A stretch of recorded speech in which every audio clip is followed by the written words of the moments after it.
In this lesson, we'll discuss an important system in the brain we'll call the working memory system.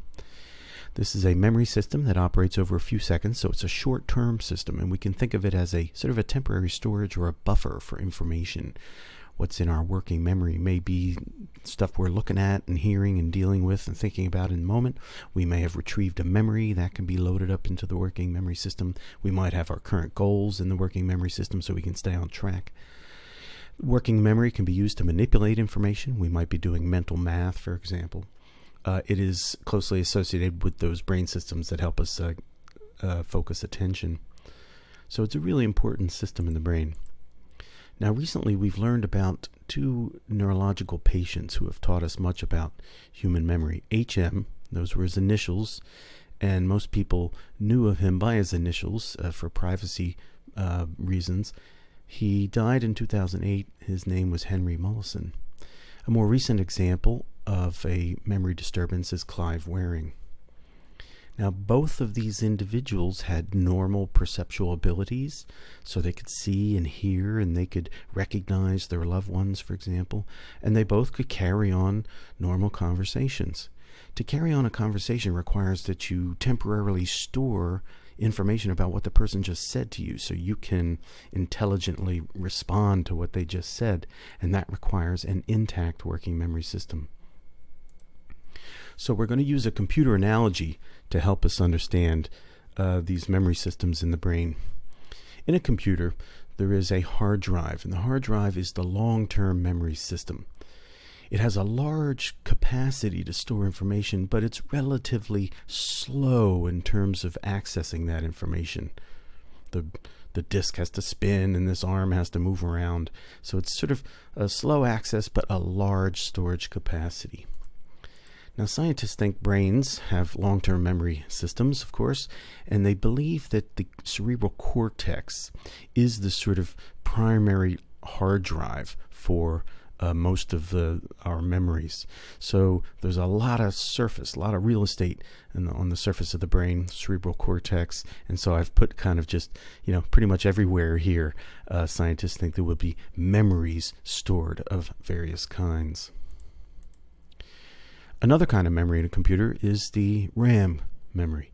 So this would be the fast access memory, but it has much smaller capacity. So this is the memory system when you open up a program, the program sort of loads up into this type of memory system so it can operate efficiently.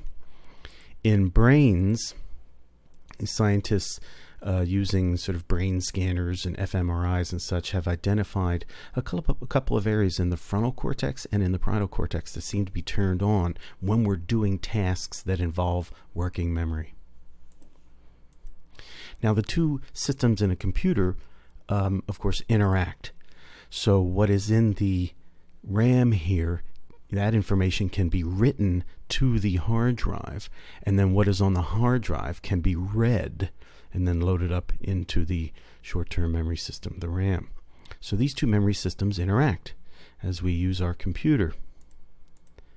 Of course, a quick word about what it is to be educated. It means that we've stored lots of information on our hard drive, right, in our brains. And that information is stored well, so we have quick and reliable access to it. And when we retrieve a memory, it's in the computer language, it would be we're reactivating a memory and loading it up into the short-term memory system, the RAM. So we're reading from our hard drive and then putting it into the short-term memory system. So we're going to use a simplified version of the working memory system. We're just going to put a box right here up in the frontal cortex here. And whatever's in the box is going to be what is the content of your working memory, what you're thinking about, as it were. You might have goals in there. You might be retrieving a memory or something, or just currently processing what you're seeing and hearing. But whatever it is you're thinking about is what will be in this box. And of course, this system also has access to the motor areas of the brain, so we can act on whatever it is we're thinking. So we're going to think of the working memory system as the RAM, the short-term memory system. And whatever is in the working memory system is what we are conscious of. So again, this is a short-term sort of information storage system, but that's what we're conscious of. So the working memory system and consciousness are closely connected. A lot of computations in the brain can happen outside of our conscious awareness. The working memory system seems to be closely associated with consciousness. So let's take a simple example. Imagine we are looking at a tiger. Now, if we're awake and we're conscious, we're looking at a tiger, our visual system is being activated by the presence of the tiger, and visual neurons here then are going to be sending activity to the working memory system. So in previous lessons, we've learned that if we've seen tigers before, we have tiger memory traces in our brain. And so those tiger neurons might get reactivated here, and their activity is going to be sent to the working memory system. The result of that then is that we're going to have the conscious experience of seeing the tiger.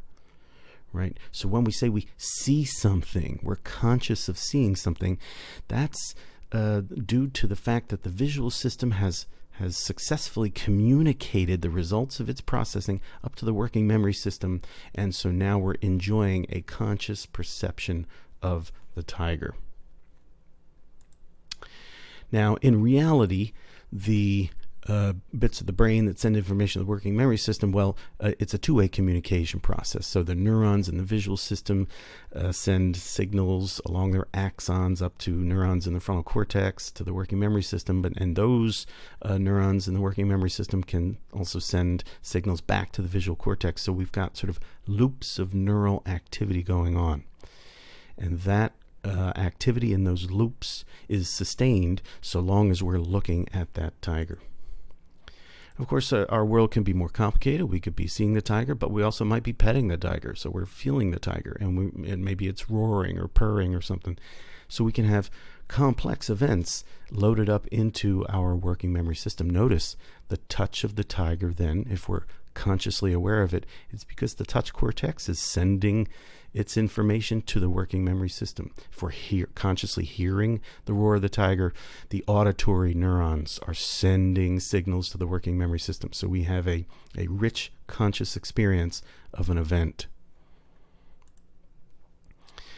Now, scientists have learned that the working, and in fact you have probably experienced, the working memory system has limited capacity for information. We can momentarily keep information in this system and manipulate it, but the contents of our working memory quickly change. So let's try to get a handle on why that is. Let's go back to just seeing a tiger. So we're currently looking at the tiger, we're setting up these loops of neural activity with the working memory system, and we're experiencing a conscious perception of the tiger. But that activity in those loops of neurons will only be sustained so long as we're looking at the tiger. Simply changing our eye gaze direction will change the contents of our consciousness. So you see, if we just look somewhere else, so we're at the zoo, we're looking at the tigers, but if we turn around and look somewhere else, now our visual system is processing a different scene. And that activity will be sent to the working memory system. The tiger disappears from our consciousness. We're no longer looking at it, and instead we have some new conscious experience of whatever it is we're looking at. So as we simply just look around our world, we are changing the contents of the working memory system and changing our conscious experience of what it is that we're seeing. So our conscious experience of the world is a series of mental states that appear and then leave our consciousness. And this occurs because new events are being processed in the brain, and they displace the previous contents of working memory.